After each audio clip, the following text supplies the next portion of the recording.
जयप्रकाश जी, लोकसभा के चुनाव का ऐलान हो गया है। जी सर। बसपा की क्या तैयारी है? देखिए, जहाँ तक सर हमको जानकारी मिली है बहन जी के ट्वीट से और जो है सोशल मीडिया पे चल रहा है, और जो जगह जगह हमारे ख़ास तौर से उत्तर प्रदेश में जो हमारे प्रभारी लगा रखे हैं हमारे बहन जी ने, वो जगह जगह जा कर के जो है टिकटों का डिक्लेरेशन कर रहे हैं प्रत्याशियों का। तो अभी तेलंगाना उधर जो स्टेट है अपने तमिलनाडु तरफ, वहाँ भी हमारे कैंडिडेट 25-26 डिक्लेयर हो गए हैं। राजस्थान में भी डिक्लेयर हो गए हैं, और उत्तर प्रदेश में भी हमारे लगभग 10-15 टिकट डिक्लेयर हो गए हैं।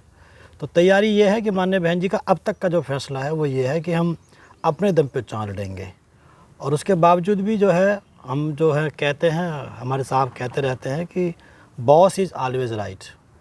माननीय बहन जी जो भी फैसला लेंगी, समाज उस फैसले का स्वागत करेगा। तो जो भी माननीय बहन जी जो है जिस प्रकार से चुनाव लड़ेंगी, हम उनके साथ हैं। क्या कोई इंडिया गठजोड़ की तरफ से बहन जी को कोई ऑफर दिया गया है? देखिए, इसकी कोई पुख्ता जानकारी तो अभी तक है नहीं। ये मुझे लगता है अभी तक बनावटी बच्चे पोस्ट डालते रहते हैं, लेकिन कोई ऐसा, क्योंकि बहन जी की तरफ से ऐसा कोई, मैं बहन जी के ट्वीट को ही या उनकी इन्फॉर्मेशन को ही पुख्ता मान सकता हूँ। तो अभी तक ऐसी कोई जानकारी नहीं है, बल्कि ऐसे ज़रूर स्टेटमेंट्स आ रहे हैं दोनों तरफ से। जैसे अखिलेश भाई ने कहा कि भाई हम जो है जो उनकी तरफ से हुआ, या बहन जी ने भी अपनी तरफ से उनको बताया कि भाई आप थोड़ी सी संयम बरतें और आप जो है शब्दों का सही चयन करें। तो इस आधार पर दोनों के बीच में इस प्रकार का डिस्कस तो है जो देखने को मिल रहा है, लेकिन ऐसा कोई जो आपने पूछा है उसके संबंधित कोई भी पुख्ता जानकारी नहीं है। इस वक्त जो परिस्थितियाँ हैं, राजनीतिक परिस्थितियाँ हैं पूरे भारत की, एक तरफ एनडीए है और एक तरफ इंडिया गठजोड़ है। जी। क्या लोगों के बीच में एक सवाल है, बार बार उठता है कि बहन जी को इंडिया गठजोड़ के साथ जाना चाहिए? जी जी, देखिए, ये समाज का सवाल है, समाज के कुछ लोगों का सवाल है, और ये कोई ज़रूरी नहीं है कि समाज जिस बात को कह रहा हो तो कि वो पूर्णतः सही हो सकता है। नेता पे विश्वास करना चाहिए। जिस बात को समाज उस समय चाहता था साहब कांशीराम के समय में, ऐसा कोई ज़रूरी नहीं है कि सारी चीज़ें साहब कांशीराम जी ने वो पूरी करी हों। समाज जब किसी को नेता मान लेता है तो इसका मतलब ये है कि आपको विश्वास है उनके ऊपर, तो अपने नेता पे विश्वास करना चाहिए। और माननीय बहन जी ने जिस समय गठबंधन जो उस टाइम अलग हुए थे अखिलेश के साथ से, सपा से, तो उस समय कहा भी था कि हमारा वोट जो है वो ट्रांसफ़र हो गया था, और ख़ास तौर से जो कोर वोट बताया जाता है समाजवादी पार्टी का, उसमें से लगभग 40-50% वोट बीजेपी में चला गया था। बस हम तो उन सीटों को जीत पाए ज़्यादातर जहाँ पर एससी और मुस्लिम का कॉम्बिनेशन से मिलने से हम सीटों को जीत पा रहे थे।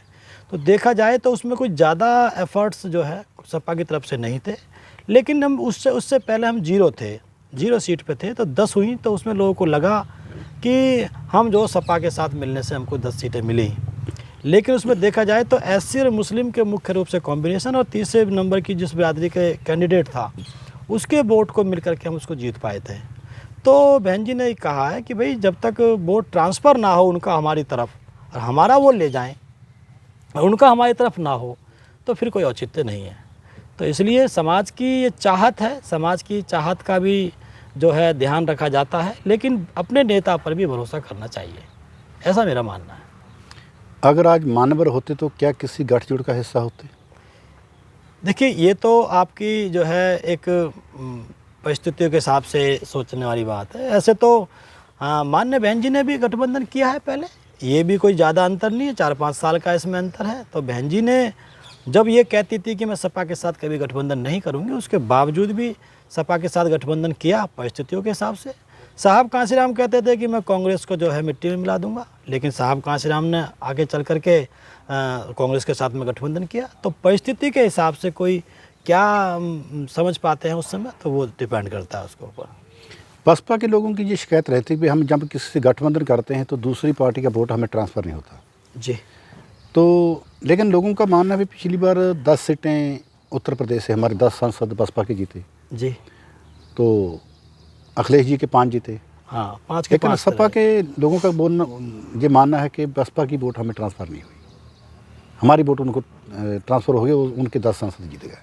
नहीं, देखिए बसपा का जो कोर वोट है, जो बहन जी को नेता मानता है, वो समाजवादी पार्टी का कोर वोट से ज़्यादा ट्रांसफरेबल है। ज़्यादा ट्रांसफरिंग कैपेसिटी जो है, जो सबसे ज़्यादा वो बहन जी के पास है। बहन जी जिसके साथ बोल देंगी उसको वोट डालना है, हमारा वोट उसके साथ है। मैंने पूरी ज़िंदगी में पहली बार साइकिल का बटन दबाया, हमारे यहाँ से कैंडिडेट साइकिल का था। तो मुझे ऐसा लगता है कि उनके समाज में फूट है, जो उनका कोर वोट माना जाता है। हमारे समाज में ऐसा नहीं है। अब देखिए, अगर हम देखा जाए तो हमारे पास तो पहले भी 19% वोट था। हमारे पास जो है 14 वाले चुनाव में भी 19% वोट था, और हमारे पास में और 19 वाले उसमें चुनाव में भी 19% वोट था। तो हमारे पास तो कोई इजाफा नहीं हुआ। और हमको तो बस जो जहाँ पर मुस्लिम समाज का जो वोट था, वहाँ पर समाजवादी पार्टी का कैंडिडेट नहीं था, तो वो मुस्लिम समाज का वोट एंटी बीजेपी बसपा के पक्ष में पड़ा। इसीलिए बहन जी ने बड़ी समझदारी के साथ जो है उन सीटों का चयन किया मुख्य रूप से, जहाँ पर जो है मुस्लिम और एससी के मिल जाने से हम नज़दीक पहुँच जाते हैं जीत के। तो इसलिए जो है ट्रांसफ़र की जो बात जो लोग कर रहे हैं, तो हमारा वोट ज़्यादा ट्रांसफरेबल है बहन जी के कहने से, उनका वोट नहीं है वहाँ पर। बल्कि ये हुआ, उन्होंने छोटी छोटी कमियां निकालने के बाद में फिर उन्होंने अपना वोट बीजेपी को ट्रांसफ़र करा, उनके कोर वोट ने। तो उससे जो है बीजेपी को फ़ायदा हुआ। तो हमारा वोट बीजेपी को लाइक करता ही नहीं है, समाजवादी का साथ में इसलिए आ गया क्योंकि बहन जी ने कह दिया। तो ट्रांसफरेबल वोट जो है बहन जी के कहे अनुसार हमारा ज़्यादा है, उनका कम है। अभी जो CAA आया है, इससे कोई मुसलमानों को इकट्ठा होने का कोई मौका मिलेगा, जब को किसी एक पार्टी को रिप्रेजेंट करेंगे, कि वो ऐसे कोई डिवाइडेशन हो जाएगा उसका भी? देखिए CAA NRC वगैरह जो है, एक तो ये है कि इसका आंदोलन पहले हो चुका है, और ये इतनी चालाकी से इतने बड़े उसके साथ ये लोग काम करते हैं। पहले ये किसी को बिल के रूप में लाते हैं, उसके बाद में कहते हैं हम पीछे हट गए जब आंदोलन होता है, लेकिन उसको ये फिर लागू कर देते हैं। क्योंकि जो चीज़ एक बार नई तरीके से छोड़ी जाती है, जो नई छोड़ी जाती है फील्ड में, उसको लेकर के जितना विद्रोह होता है वो एक बार हो जाता है पहली बार में। अगर उसको आप दोबारा छोड़ेंगे तो उसका उतना बड़ा असर नहीं हो पाता, जैसा आपका किसान आंदोलन का मामला हो, चाहे उस समय का मामला हो। तो ये लोग ऐसा करते हैं, बीजेपी के लोग पहले किसी चीज़ को दिखा देते हैं कि हम ये चीज़ ला रहे हैं, फिर विद्रोह करने के लिए, लोगों को विरोध करने के लिए फ्री छोड़ देते हैं, फोर्स से बोल देते हैं तुम इसको मेंटेन करते रहना। उसके बाद में वो ठंडा हो जाता है और फिर उस चीज़ को ये लोग लेकर के आते हैं। तो कहीं ना कहीं ये नुकसानदायक है देश के लिए, देश समाज की भावनाओं के साथ ये जो है खेलने वाली बात है। और ये बात अब मुस्लिम समाज मुख्य रूप से तय करे, खिलवाड़ तो उनके साथ है कि भाई उनका हित बहुजन समाज पार्टी के साथ सुरक्षित रहेगा। हम तो कहते रहते हैं कि हमारा आपका कॉम्बिनेशन रहा है, पहले फातिमा शेख के समय से, ज्योतिबा फूले के समय से, फिर बाबा साहब के साथ में मुस्लिम समाज का योगदान रहा पार्लियामेंट में भेजने के लिए, और मुस्लिम समाज को बाबा साहब के द्वारा संविधान में अधिकार दिलाने के लिए भी बाबा साहब का योगदान रहा। उसके बाद में जो फिर साहब कांसीराम के उसमें भी रहा, हमारे जो और नेता रहे BP मौर्य साहब कांसीराम से पहले, उनका भी ये कॉम्बिनेशन रहा। और माननीय बहन जी ने जब उत्तर प्रदेश से एक भी मुस्लिम को नहीं जीतने दिया था 14 के अंदर, तो उसमें समाजवादी पार्टी भी उसमें इंक्लूड थी। तो उस समय भी माननीय बहन जी ने मुनकाद अली को राज्यसभा में भेज करके ये मैसेज दिया कि हमारा कॉम्बिनेशन है। तो हमारा कॉम्बिनेशन जो है ये बीजेपी को हटा सकता है, और समाजवादी पार्टी का जो अपने आप से जो पूरा 7% वोट है, उसमें से 40% वोट मतलब 3% वोट बीजेपी में जाता है, तो वहाँ 4% वोट है। हमारा वहाँ पर कोर वोट जो है वो 21% है, और उनका मतलब 22% हमारा है, और 19% 18% बीजेपी मुस्लिम समाज का है। तो यहाँ मिल जाने से बीजेपी आउट हो सकती है, ये तो मुस्लिम समाज तय करे। मानवर ने एक बार स्टेटमेंट दिया था कि मैं कांग्रेस को मरने नहीं दूंगा, अगर कांग्रेस मर गई हाँ, तो RSS को संभालना बहुत औखा हो जाएगा, मुश्किल हो जाएगा। लेकिन आज क्या ये स्टेटमेंट सही है? देखिए अगर देखा जाए आज की परिस्थिति के हिसाब से तो वही चल रहा है कि भाई बीजेपी बहुत ऊंचाई पे है, RSS पे बहुत ऊंचाई पे है, और देखो कांग्रेस संभल भी नहीं पा रही है। उनके जो युवराज हैं, उनके नेता जो हैं बहुत घूम रहे हैं, लेकिन वो जीत में तब्दील नहीं हो पा रहे हैं। तो यूपी से बाहर हमारे समाज के लोगों ने भी काफ़ी प्रयास किया कि कांग्रेस बीजेपी को गिरा ले, लेकिन नहीं हो पा रहा है।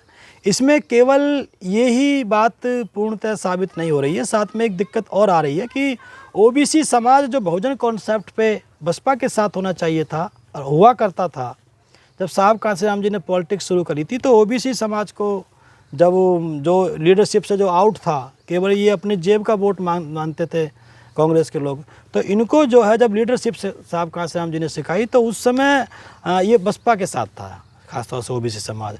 उसके बाद धीरे धीरे जो है ये फिर बीजेपी की तरफ जो है हिंदुत्व के नाम पर ये शिफ्ट हो गया।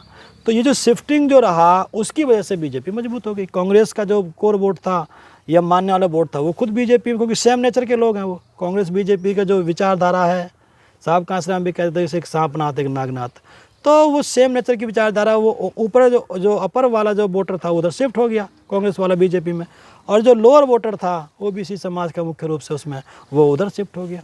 तो कहीं ना कहीं दोनों तरफ से दिक्कत रही है। साहब कांशीराम जी की भविष्यवाणी तो सटीक उतर ही रही है, इसको तो कोई डिनाई नहीं कर सकता, लेकिन कहीं ना कहीं अगर हम लोग बहुजन कॉन्सेप्ट पे या उसी पे हम बराबर हमारे नेता लोग जो काम करते रहते, जो माननीय बहन जी ने आदेश दिया कि आपको ओबीसी समाज में जाकर के ये आपको कैडर देना है, एससी समाज में ये देना है, मुस्लिम में ये देना है, अगर वो कैडर बराबर चलते रहते जो बहन जी ने आदेश दिए थे, बहन जी लिख करके देती थी कि ये बोलना है, अगर ऐसा चलता रहता तो फिर हो सकता है ये ओबीसी समाज हमसे नहीं हटता।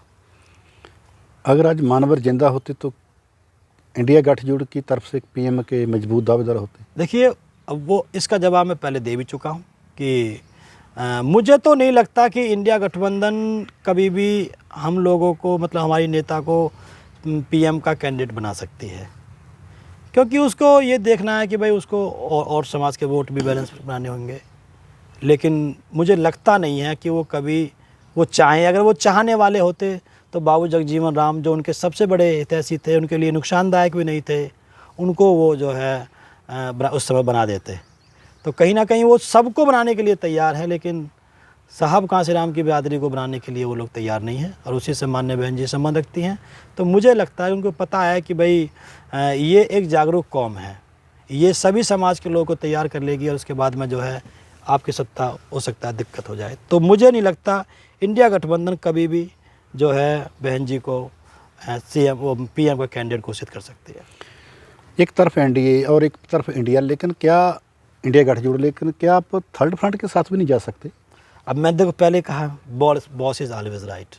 माननीय बहन जी जो फैसला लेंगी, और देखिए मुझे लगता है कि समाज के हित में लेंगे, जो भी फैसला लेंगे समाज के हित में लेंगी। वो इंडिया गठबंधन में जाएं या तीसरा मोर्चा बनाएं। हालांकि आचार संहिता कल लग चुकी है, बहुत से लोग कयास लगा रहे हैं कि इस समय बहन जी जो हैं फ्री हैं, कुछ डिसीजन ले सकती हैं, चेंजेस कर सकती हैं।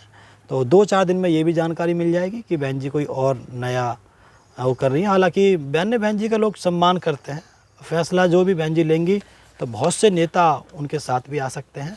और लेकिन हम तो ये कहते हैं समाज के नाते, उनके सपोर्टर होने के नाते, कि हम बहन जी के साथ हैं, चाहे वो किसी भी परिस्थिति में चुनाव लड़ें। आरएस प्रवीण का जैन कर जाना क्या खतरे की घंटी नहीं है बसपा के लिए?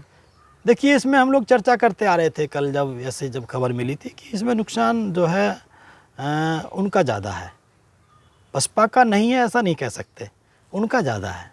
हम मानते हैं कि उन्होंने बसपा का नाम उछाला वहाँ पर, लेकिन बिना बसपा के वो भी नहीं उछाल सकते थे।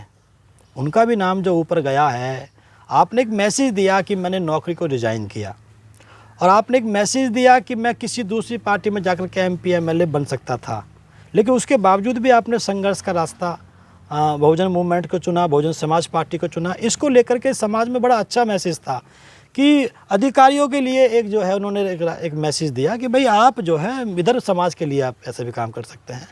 लेकिन जो एकदम बूम हुआ था, जो उनके नाम से बूस्टिंग हुई थी पूरे देश के अंदर, पूरे देश में चर्चा थी, वो काम करते थे तेलंगाना में, लेकिन पूरे देश में जो चर्चा होती थी उनको नाम को लेकर के, आज वो इस बात में है कि यार एक सीट के लिए उन्होंने जो है वो उसके KCR के साथ में वो बातचीत चल रही थी कि भाई बहन जी बोल रही थी आप 3 सीट ले लो, कोई और अपने पार्टी का कोई और नेता वहाँ पर जो है सेट हो जाए, ऐसा ना हो केवल आप ही एक अकेले सांसद बन जाएं और फिर जो है आप कहीं कोई स्लिप कर गए तो फिर हमारे पास क्या बचेगा। तो बहन जी की जो मुझे जानकारी मिली है सोशल मीडिया से कि उसमें 4-6 सीटों को माननीय बहन जी चाह रही थी, जिससे कि हमारे और लोग भी सांसद बन जाएं, तो ग्रुप बना रहेगा। तो लेकिन जानकारी मिली कि जो जहाँ से वो ओवैसी वहाँ पे जो हैदराबाद से जो सांसद बनते हैं अवैसी, ओवैसी, वहाँ से वो जो है एक टिकट तो वहाँ से मिल रहा था। देखा जाए तो वो तो डमी कैंडिडेट था, क्योंकि वहाँ तो ओबीसी का ही दबदबा है, जीतेगा वहाँ पर एंटी बीजेपी वहाँ पर माहौल रहता है। तो और उसके बाद में जिस सीट से वो चाह रहे थे, केवल एक सीट पर जाकर के समझौता कर रहे थे। तो बहन जी ने कहा कि भाई इतना नीचे आना ठीक नहीं है, हमारा सम्मान, हमारा लड़ाई सम्मान की है। हम यूपी में बोलते हैं, सब जगह बोलते हैं कि चाहे गठबंधन हो चाहे ना हो, लेकिन सम्मानजनक होना चाहिए। तो ऐसे में अगर एक सीट में आप चले जाएंगे तो फिर तो वो तो वही वाली बात हो गई ना कि जैसे आरपीआई ने एक सीट के साथ समझौता कर लिया पूरी कांग्रेस को साथ में। बहुत से हमारे नेता एक सीट के चक्कर में घूमते हैं, नए नए हमारे लड़के हैं वो भी कहते हैं हमें एक सीट मिल जाए। तो एक सीट में समझौता जाकर करना ये उचित नहीं था। तो इसलिए जानकारी मिली है कि बहन जी ने मना किया था, उसके बाद वो गुस्सा हो गए क्योंकि उनको लगता था कि वो वहाँ से सांसद बन सकते हैं। तो कहीं ना कहीं देखा जाए तो मैं निवेदन करता हूँ जितने भी लोग काम कर रहे हैं कि एमपी एमएलए बनने की जल्दीबाजी ना करें, मूवमेंट को बचाने की मूवमेंट के लिए बचाने के लिए काम करें। एमपी एमएलए आपको अपने मूवमेंट में से मिल जाएंगे। तो देखा जाए तो उनका नुकसान ज़्यादा है। और हाँ, रही बात पार्टी की, जो उसमें यह है कि वे जो काम वो कर रहे थे, अब देखो कोई उनकी जगह पर कोई रिप्लेस करता है, कैसे बहन जी उसको किसी और को उतारती हैं, तो ये बहन जी डिपेंड करता है। लेकिन एक असर तो है, लेकिन ज़्यादा नुकसान जो है वो परवीन साहब का है, डॉक्टर साहब का। जयप्रकाश बसपा के बाहर रह के भी काम कर रहे हैं, पैदल यात्रा कर रहे हैं, साइकिल पे घूम रहे हैं, केडर लगा रहे हैं, लेकिन उसके बाद वापसी क्यों नहीं हो रही? पेच कहाँ अड़ा?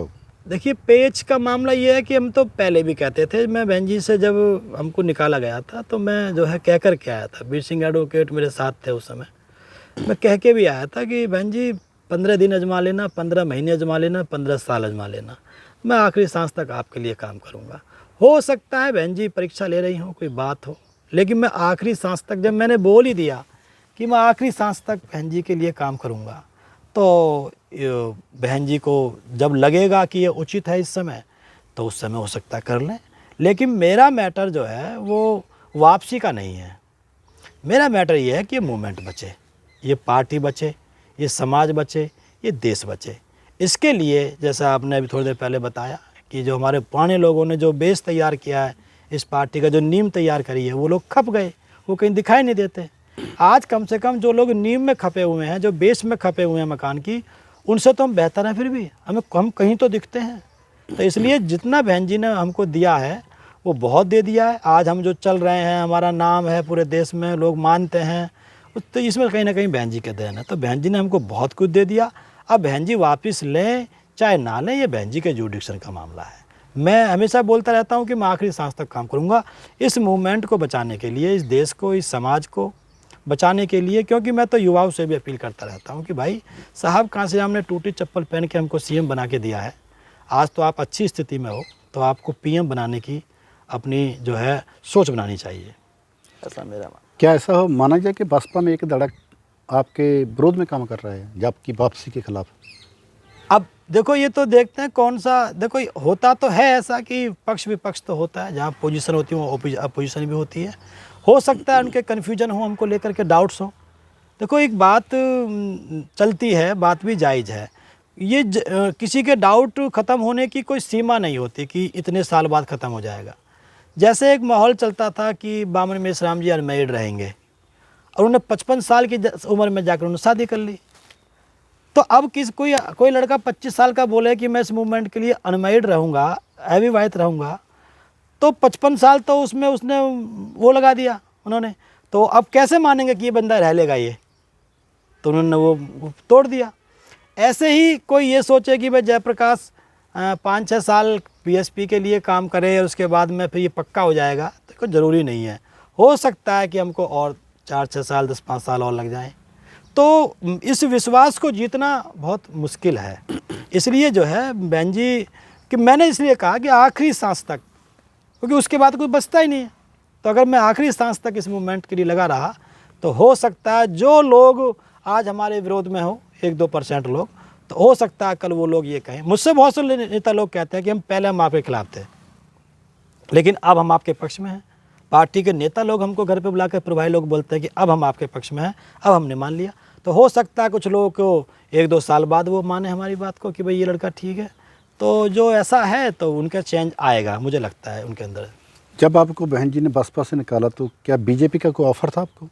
देखिए, मेरे पास में अधिकांश पार्टियों के ऑफर थे, स्वाभाविक है, होता है, एक बड़ा चेहरा था, सब कुछ था, बहन जी ने इतने बड़ी ऊंचाई पे आशीर्वाद दिया, सभी का था, कांग्रेस का भी था, समाजवादी का भी था, आम आदमी पार्टी का था, बीजेपी का कई बार भी आया। लेकिन हमने कहा कि भाई हम मूवमेंट को चलाने वाले लोग हैं, साहब कांशीराम को मानने वाले लोग हैं, बहन जी हमारी नेता हैं, हम किसी भी कीमत पे इस तरह से कंप्रोमाइज़ नहीं कर सकते, हम अपने समाज से भीख मांग के खा लेंगे, बिना लोगों के घरों में जा कर के खा लेंगे, बिना पुलिस के रह लेंगे, हमें कोई ऐसा आराम नहीं चाहिए। लेकिन हमें अगर सभी लोग इसी प्रकार से धोखा दे देंगे तो फिर साहब कांशीराम का मर्द होने का फिर वो हम वहाँ कहाँ से उनको वो देंगे कि साहब कांशीराम ने संतानें पैदा की हैं इस मूवमेंट को तैयार करने के लिए।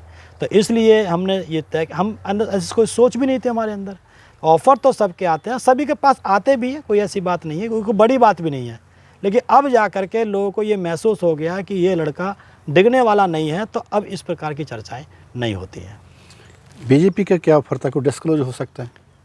भाई ये था कि भाई बताओ, कोई खर्चे पानी में कोई हो, हम पुलिस का मीडिया सब कुछ का इंतजाम करेंगे, इन जो है, और हर तरीके से हम आपको वो करेंगे, आप जो है हमारे साथ में आओ, और इस तरीके का था। सभी पार्टी बोलती हैं ऐसे, तो उन्हीं का क्या था। राजस्थान, छत्तीसगढ़, मध्य प्रदेश, 2 स्टेट और 5 स्टेट में जब इलेक्शन हुआ तो उसके पहले आपने एक स्टेटमेंट दिया था जी कि अगर यहाँ पर बसपा मूवमेंट ज़्यादा बढ़ गई या ज़्यादा सीटें, जहाँ ज़्यादा वोट प्रतिशत आ गया आकाश आनंद जी के नेतृत्व में, हाँ, तो मैं उसकी लीडरशिप रहनुमाई मान लूँगा। लेकिन उसके बाद तो रिजल्ट तो नहीं आया, रिजल्ट तो माइनस हो गया। लेकिन मैंने उसके साथ में और भी कहा था कि अभी बहन जी उनको तैयार करने के लिए 2027 तक भी खींचेंगे। जब वो मान लेंगे कि बहन जी की भाई अब रिजल्ट नहीं आ पा रहा है, तो तब बहन जी उनके बारे में कोई डिसीजन चेंज कर सकती हैं। लेकिन 2027 तक, मैंने उसमें मैंने वीडियो में भी बोला है कि 2027 तक बहन जी उनको मौका दे सकती हैं। लेकिन अभी जानकारी मिली कि बहन जी ने उनको उत्तराधिकारी बनाया, लेकिन उत्तर प्रदेश और उत्तराखंड से उनको आउट रखा। तो ये बहन जी की प्लानिंग है, क्या हो सकती है। मैं तो आज भी कह रहा हूँ, अगर बहन जी अगर माफ़ कीजिए, अगर आकाश आनंद जो बहन जी के उत्तराधिकारी जो अनाउंस किए हैं अभी 10 तारीख को पीछे, तो दिसंबर में, तो अगर वो मूवमेंट को लीड कर रहते हैं तो हम इससे अच्छा कुछ है ही नहीं। फूट नहीं पड़ेगी मूवमेंट के अंदर, कोई दिक्कत नहीं आएगी। आज जो समाज के बीच में चिंता इस बात की है कि मूवमेंट को जो है फ्यूचर में क्या होगा। तो अगर आकाश आनंद इसको लीड कर लेते हैं और फील्ड में रहते हैं, लीड कर लेते हैं, तो हम उनको नेता मानने के लिए तैयार हैं। मैं हर तरीके से इस मूवमेंट के लिए सब कुछ सेक्रीफाई करने के लिए तैयार हूँ। मैं तो तब की बात करता हूँ जब कुछ भी ना बचे, तो उसके बाद भी अगर कुछ ना माना जाए, ना बोला जाए, तो फिर वो हित नहीं है मूवमेंट के लिए। लेकिन हम आखिर सांस तक, हम बहन जी ने कहा कि हमारा उत्तराधिकारी है, ठीक है, उत्तराधिकारी है, ठीक है, रिजल्ट आएंगे, आगे मूवमेंट को बढ़ाएंगे तो हम भी पीछे पीछे चल देंगे। और लेकिन अगर वो मैदान छोड़ के चले जाते हैं, कोई दिक्कत आ जाती है, बहन जी कह देती हैं कि भाई अब आप आराम कर लो, तो फिर समाज के लिए सोचने वाली बात है। बात तो ये देखने वाली है भाई, जब बहन जी को साहब ने अपना उत्तराधिकारी अनाउंस किया तो कम से कम 25, 26, 27 वर्ष हो गए थे उनको साहब के साथ काम करते हुए। हाँ, तो लेकिन आकाश आनंद के बारे में इतनी जल्दबाजी क्यों? हो सकता है परिस्थितियों की डिमांड हो। भाई बहन साहब कांशीराम जी ने बहन जी की आजमाइश करी 25 साल तक, उसके बाद कुछ देखा भी साथ में रह करके, तो वो परिवार से बाहर की थी, तो उस पे विश्वास करने पे, माननीय बहन जी विश्वास करने पे परिवार का ना होने की वजह से तो टाइम लगेगा। अब परिवार का सदस्य होता है तो उससे पूरा विश्वास है। भाई आपको प्रॉपर्टी बांटनी है, मगर मुझे कहीं परिवार के बाहर के आदमी को देनी है, तो आप उसकी पूरी ज़िंदगी की उसकी हिस्ट्री देंगे, आपने इसने आपको कितना सहयोग किया पूरी ज़िंदगी में, आखिर में जाके आप उसको प्रॉपर्टी देंगे 25-30 साल के बाद। लेकिन बच्चा है आपका, चाहे वो कल ही पैदा हुआ हो, आपको परसों ही आपको अस्पताल में भर्ती होने के बाद में आपको विल करनी हो, तो आप तुरंत बच्चे के नाम कर देंगे। क्यों? क्योंकि आपका वो खून है, आपका विश्वासी पात्र है। तो इसलिए माननीय बहन जी को पता है कि मेरे लिए 5-6 साल से 7-8 साल से लड़का ठीक काम कर रहा है, तो हो सकता है बहन जी को लगा हो कि भाई ये इस पे क्या डाउट करना। तो दोनों में अंतर है ना, एक में परिवार है, एक में परिवार से बाहर है। पर बहन जी ने ये ऑन कैमरा ये एक स्टेटमेंट में बोला था भाई मैं विवाह नहीं करूँगी, या उसके बाद घर नहीं जाऊँगी, या मेरा परिवार नहीं होगा, मैं परिवार को मुंह नहीं लगाऊंगी। लेकिन उसके बाद परिवार से उत्तराधिकारी आ गए कि लोगों के बीच में कुछ ना कुछ तो संशय तो खड़े होंगे ना। अब देखो ये बहन जी सुलझी हुई नेता हैं, हो सकता है कुछ बेनिफिट हो इस चीज़ से। ये कोई ज़रूरी नहीं है कि भाई जो बात पहले बोल दी हो तो उसमें आप एडिट नहीं कर सकते, हर चीज़ में एडिट हो सकता है। तो जो है हो सकता है आज की परिस्थिति के हिसाब से लोग ये कहते हैं कि भाई जिसने भी बहन जी ने जिस पे भरोसा किया उसने धोखा दे दिया। तो ये बहुत बड़ी लिस्ट है। एक अभी बच्चे आजकल बोल रहे हैं कि भाई आर परवीन साहब को भी बहुत अच्छा समाज ने माना था कि इनके पास में भी अच्छा रहेगा। तो ऐसा हो गया, देख लो, किसी को कुछ नहीं पता, बहन जी निकाल देती, कोई बात नहीं, हमें भी तो बहन जी निकाला, लेकिन उन्होंने खुद इस्तीफा दे दिया। तो ये एक सवाल है कि इसका मतलब आप जो है डिफ़र कर रहे हैं, आपको जल्दीबाजी थी कि बहुत जल्दी सब चीज़ हो जाए। तो ऐसी स्थिति में जो है ये मामला है। ये सवाल तो ये खड़ता है ना भाई, मान्यवर ने अपने परिवार के बाहर से उत्तराधिकारी लगाया जी, परिवार तक सारा कुछ छोड़ दिया जी, लेकिन साहब ने जितनी भी प्रतिज्ञाएं की उसके ऊपर वो खरे उतरे। हाँ, 8 प्रतिज्ञाएं जितनी भी थी। हाँ, तो लेकिन बहन जी ने सवाल तो यही खड़ता है ना लोगों के बीच में, जितने भी 85 करोड़ या 90 करोड़ आबादी है हमारी बहुजन मूवमेंट में, उसमें एक उत्तराधिकारी नहीं उतलाश पाई। हाँ, हो सकता है भाई, कभी कभी ऐसा हो जाता है कि पूरी क्लास अच्छा रिजल्ट नहीं दे पाती है, तो उसमें टीचर की कोई गलती नहीं है। उनको लगता है कि भाई कोई इस लायक नहीं है, तो वो उनका मैटर है। हम तो ये है कि भाई हम तो समाज के बीच में रहेंगे। मैं तो अपना घर छोड़ करके इसी के चक्कर में आया था। बहन जी ने जब मुझे बनाया था उस टाइम कहा भी था कि लड़का गृह त्यागी है और जो है अनमैरिड है, वेल क्वालिफाइड है और जाति से चमार है। ये सारी बातें बहन जी ने, इसीलिए मैं परिवार से हट करके इस लड़के को बना रही हूँ। आनंद कुमार जी को मैं हटाती हूँ और राष्ट्रीय उपाध्यक्ष जयप्रकाश को बनाती हूँ, और आज के बाद जो है कोई भी व्यक्ति मेरे परिवार का इसमें नहीं रहेगा। मैं साहब कांसी राम जी के रास्ते पे चलूँगी। लेकिन परिस्थितियाँ ऐसी क्या बन गई उनके सामने, तो हो सकता है वो परिस्थिति के हिसाब से ठीक डिसीजन ले रही हूँ। तो ये उनका मैटर है, मैटर यहाँ पर जो है वो उनका है, उनके ऊपर कोई सवाल नहीं बनता है। क्योंकि हमारे साहब हैं रणबीर सिंह अशोक साहब, वो बोला करते हैं कि boss is always right. Boss पे अगर आप उसको बॉस मानते हो तो वो उसको आप राइट मानो, वो कभी गलत नहीं हो सकता अगर मानना है तो, बाकी आपके ऊपर डिपेंड करता है। नहीं, बहन जी ने एक स्टेटमेंट दिया ना भी मैंने जिसको तैयार किया वो उसने धोखा दिया। तो क्या ऐसा लॉजिक बनता भी आपका भतीजा आपको भविष्य में, उनका ऐसा मानना है। और देखिए मैं तो ये भी मानता हूँ, हो सकता है बहन जी उसको भी चेंज कर दे। बहन जी का कोई सगा नहीं है। मुझे ऐसा लगता है बहन जी ज़रूर इस मूवमेंट को लेकर के चिंतित हैं और फ्यूचर में इस डिसीजन को चेंज भी कर सकती हैं। मैं ये नहीं कहा कि चेंज करेंगे, चेंज भी कर सकती हैं, पूरी संभावना है। बहन जी जो उचित होगा मूवमेंट के लिए वो फैसला लेकर के जाएंगे, इसको भी चेंज कर सकती हैं, मेरा ऐसा मानना है। नहीं, जैसे कोई बहुजन मूवमेंट में कोई डिमांड होती है, लोगों को सवाल उठता है कि वे किसी से गठजोड़ होना चाहिए या बहन जी को लोगों के बीच में आना चाहिए। जब दो उसके तमाम सलाहकार हैं वो ऐसा नहीं बताते कि लोगों की क्या डिमांड है, बहन जी आप लोगों के बीच में। हाँ, बताते हैं, तमाम जो प्रभावी लोग होते हैं वो बताते हैं बहन जी से, लेकिन फिर बहन जी समझाती हैं कि आपकी बात जो है समाज की तरफ से आपके सवाल, आपकी डिमांड ठीक है, लेकिन इन परिस्थितियों के हिसाब से हमको गठबंधन इस समय नहीं करना। ये भी प्रभारी को समझाया जाता है बहन जी द्वारा। मैं भी रहा हूँ उसमें, जब मैं अशोक साहब के साथ राजस्थान में प्रभारी था तो मेरे सामने भी अशोक साहब ने कहा कि बहन जी समाज की ये डिमांड है कि आप कांग्रेस के साथ में गठबंधन कर लें। तो फिर जो है फिर बहन जी ने कहा कि वो तो 3-4 सीट देने के लिए तैयार है केवल 200 में से। फिर अशोक साहब ने कहा बहन जी ये ठीक नहीं है, हम आपकी बात समझ गए। बोले तो ऐसा तो ना गठबंधन हो सकता है। फिर अशोक साहब ने उनसे कहा कि बहन जी हम लगभग 75 सीट पे हम मजबूत हैं और लगभग 15 से लेकर 25 सीट हम आपको जीत के देंगे बिना गठबंधन के। तो हमारे दिमाग में गलतफहमी थी, लेकिन बाद में समझ में आई और देख लो रिजल्ट भी अच्छा है। वो हमको 3-4 सीट दे रही थी, 6 सीट तो हम वैसे जीत गए, और अशोक साहब वहाँ पर अगर बने रहते तो लगभग 15 से 25 सीट हम वहाँ जीत जाते। तो ज़रूरी नहीं है कि समाज की बात जो वहाँ पहुँचाई जा रही है उस ठीक ही हो। तो परिस्थितियों के हिसाब से जो है फिर नेता हमें कन्वेंस करते हैं। बहन जी ने कन्वेंस किया, मैं वहाँ पर था कि भाई ऐसे ऐसे आपके लिए फ़ायदेमंद रहेगा। तो तो नेता को हमको अपने विश्वास करना चाहिए। जिस दिन का आकाशनंद जी को बाईपास सिक्योरिटी दिया है सेंटर ने, जी, उसके बाद उसका कोई स्टेटमेंट नहीं आया, क्यों?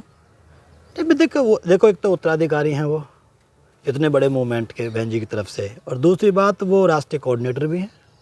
तो बड़े नेता होने के हिसाब से तो सिक्योरिटी तो बनती है। उन्होंने बहुत दिन पहले से डाल रखी होगी, ये तो है नहीं कि एक फ़ोन पे अपना आप ही हो गई। आप अप्लाई करेंगे, आप अपनी हैसियत दिखाएंगे। अगर जयप्रकाश भी अपनी हैसियत दिखा देता है तो गवर्नमेंट को प्रूफ कर देता है, गृह मंत्रालय में प्रूफ कर देता है कि मेरी ये हैसियत है, इस हैसियत के हिसाब से मुझे इतनी सिक्योरिटी मेरी बनती है, तो मुझे भी मिल जाएगी। तो ये कोई गलत चीज़ थोड़ी ना है, वो तो हैसियत के हिसाब से है ना। नहीं, क्या किसी बड़े नेता का लोगों के बीच में जाने से कद बौना हो जाता है, छोटा हो जाता है? नहीं, वो तो जा तो रहे हैं, अभी हरियाणा में उसमें यात्रा में वो घूमे। वो तो 2-3 दिन निकाले ना, क्या 2-3 दिन यात्रा की है ना। हाँ, तो जैसा रेस्पॉन्स रहा और जैसा उनके पास समय था। अभी तो अक्टूबर में चुनाव होने वाले हैं ना वहाँ। हाँ, तो इनका टाइम डिसाइडेड था कि मुझे इतने दिन मुझे रहना, बाकी उनको अपना काम धंधा भी तो देखना है ना।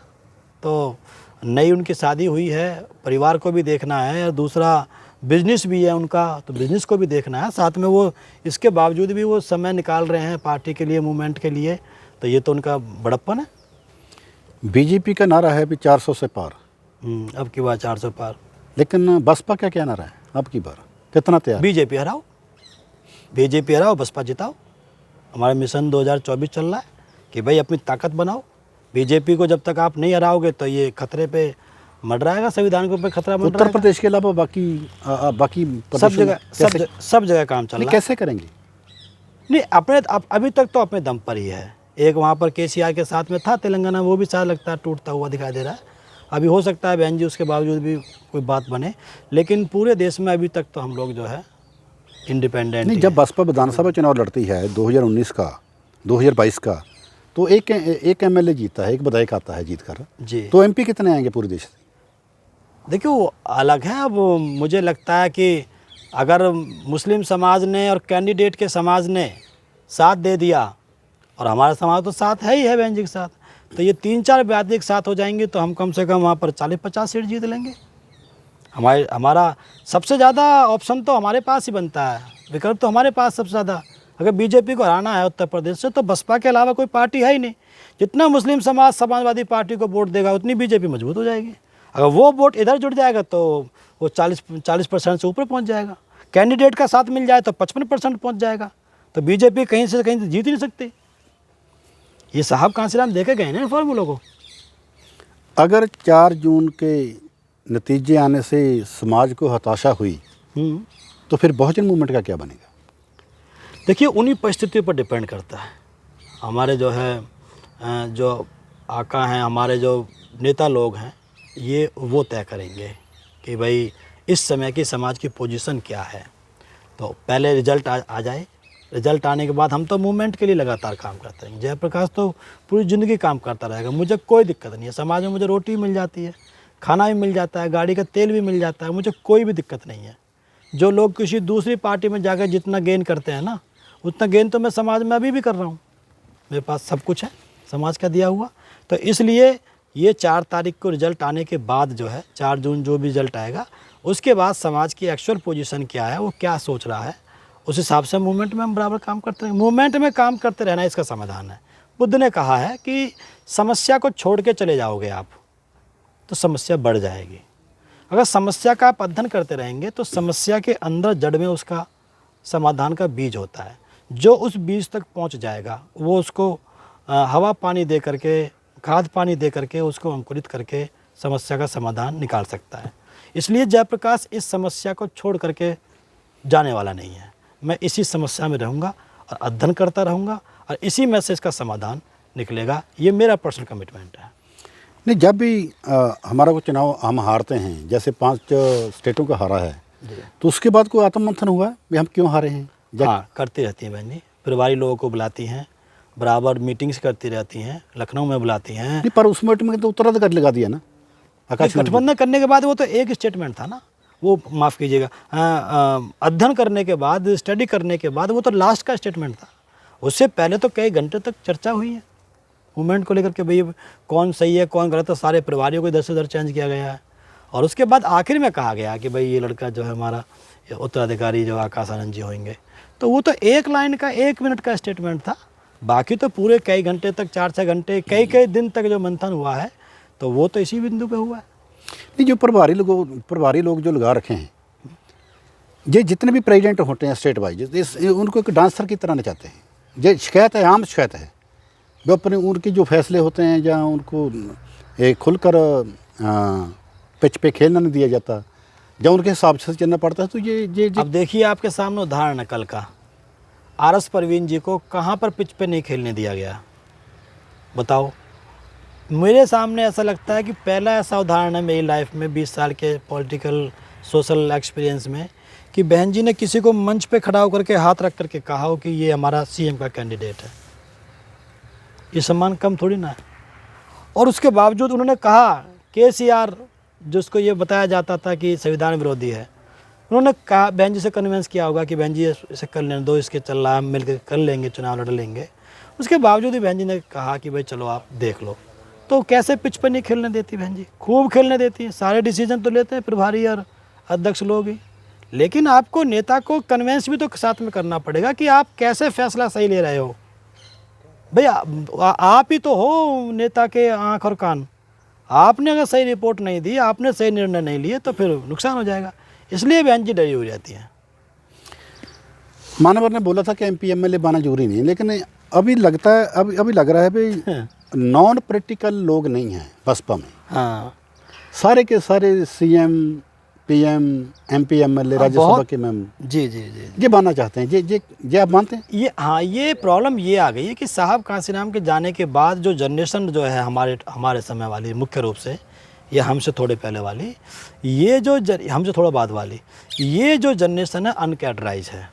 इसके पास कैडर नहीं रहा 99% लोगों के पास में। तो अनकैडराइज होने की वजह से इनके दिमाग में ये है कि हमारे पास में जो है, जब हम सांसद बनेंगे तब हम समाज में कुछ कर पाएंगे। ये अनकैडराइज होने की वजह से साहब कांसीराम का कैडर का जो चल रहा था प्रोसेस, उसको ख़त्म होने की वजह से या रुक जाने की वजह से ये समाज में ये विकृति आ गई है। तो नहीं, आप जिस जनरेशन की बात कर रहे हैं उसको कैडराइज नहीं है।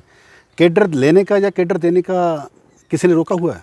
जिम्मेदारी थी, हमारी जो जनरेशन थी या हमसे बड़े वाली जो जनरेशन थी, उसकी जिम्मेदारी थी कि भाई इस समाज को कैडराइज किया जाए। लेकिन ये इस टाइम पे सोशल मीडिया का ऐसा दौर आया कि लोग घटनाओं से नेता बनने लग गए, और इसीलिए हमारे जो पुराने नेता वो कहते थे कि ये लोग कभी सफल नहीं हो पाएंगे। कैडर को आप कैडर देखिए, बीजेपी का जो विचारधारा है, उसको चाहे हिंदुत्व की बोल लीजिए आप, या ब्राह्मणवाद की बोल लीजिए, या मनुवाद की बोल लीजिए, उस विचारधारा को, या गैर बराबरी की बोल लीजिए, जातिवाद की बोल लीजिए, इस विचारधारा को कोई ख़त्म कर सकता है या काउंटर कर सकता है तो केवल बहुजन कॉन्सेप्ट कर सकता है। क्योंकि हिंदुत्व के नाम पर ओबीसी समाज उधर हो जाता है उनके साथ, और बहुजन के नाम पर ओबीसी समाज इधर हो जाता है। तो इसका मतलब उस विचार को काटने वाली बहुजन कॉन्सेप्ट है। तो इसलिए जो है हमने जो है हमारी जो पीढ़ी है, इसकी थोड़ी कमियां रही कि यूथ को हमको कैडर देना चाहिए था। इसके लिए जो है हम लोग तैयारी कर रहे हैं जो है, तो उसके बाद में हम लोग कैडर हम लगा रहे हैं, गांव-गांव जा रहे हैं, हमारे साथ जो है सब लोग हमारे, तो हम लोग जा रहे हैं और कैडर कैंप लगा रहे हैं, लोगों को तैयार कर रहे हैं। माननीय धर्मवीर सिंह अशोक साहब हमारे राजस्थान के प्रभारी रहे, राष्ट्रीय महासचिव रहे, और जो है कैबिनेट मंत्री रहे, राज्यसभा वो लोक विधान परिषद में सदस्य रहे। तो वो ऐसे लोग सब हम लोग जो मिल करके कैडर कैंप लगा रहे हैं गाँव-गाँव में। तो उसी काम को फिर से शुरू किया गया। एक महीना पहले स्टेटमेंट आया बहन जी का कि लोगों के बीच में जाओ, हाँ, कैडर लगा, हाँ, कहते जाती है। लेकिन उससे पहले कितना समय, एक स्पेस था, कितना गैप था? ये काम तो लगातार कंटिन्यूस होना चाहिए। बहन जी हर मीटिंग में बोलती हैं, मैं तो रहा हूँ मीटिंग में उनकी, में हर मीटिंग में पर्चा लिख करके देती हैं कि ओबीसी समाज में ये बोलना है, एससी समाज में ये बोलना है, महिलाओं में ये बोलना है, मुस्लिम में ये बोलना है, एसटी में, सब में बहन जी ने बोला है। हर बार बोलती हैं कि, और जाकर के हमारे जो नेता, जी बहन जी ठीक है, उसके बाद जाते हैं वहाँ पर, और फिर हाँ भी तुम्हारा कैडर कैंप क्या चल रहा है? बहन जी ठीक चल रहा है, ये देखो फोटो देखो, ये देखो।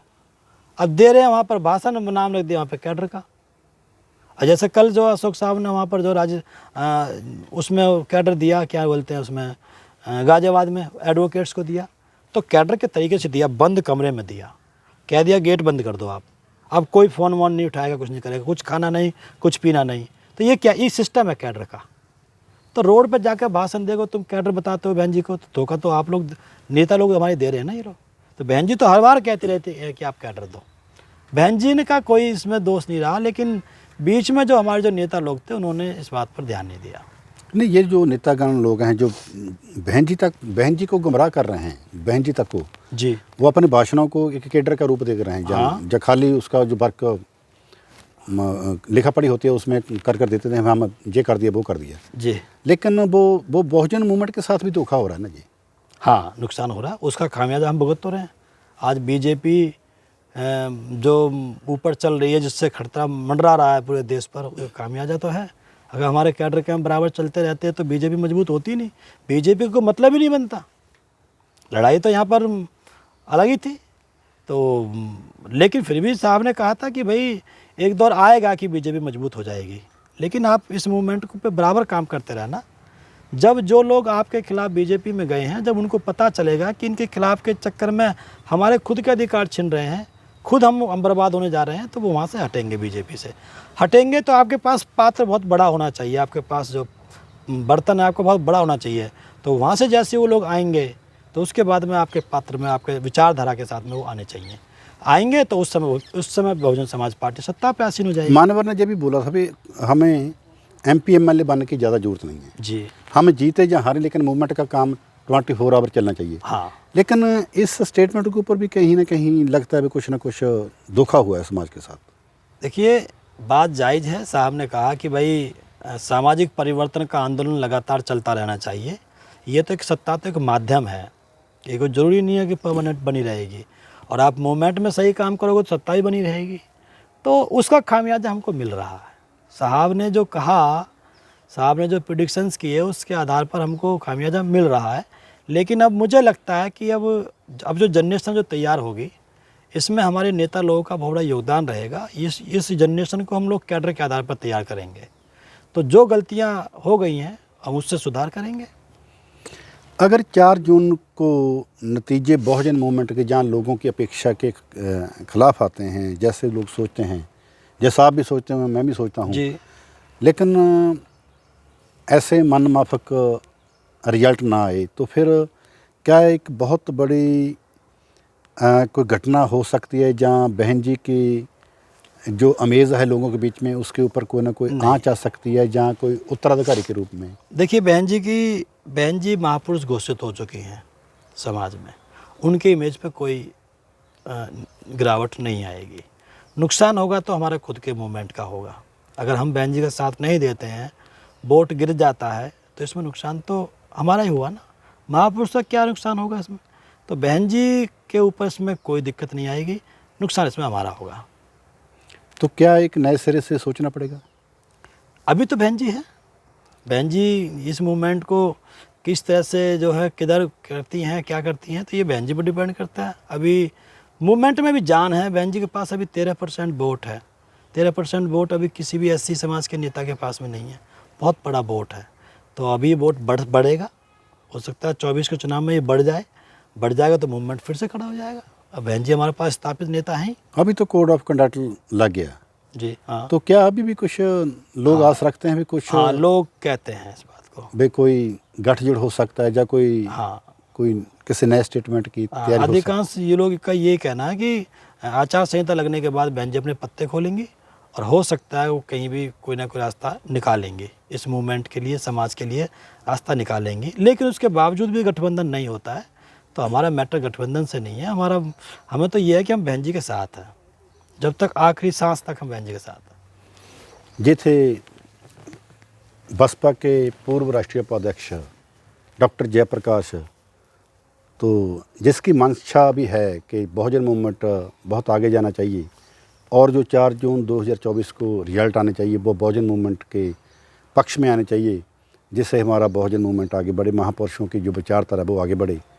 मैं मीडिया पर्सन पम्मी लालू मियारा आपसे विदा लेता हूँ। चलिए।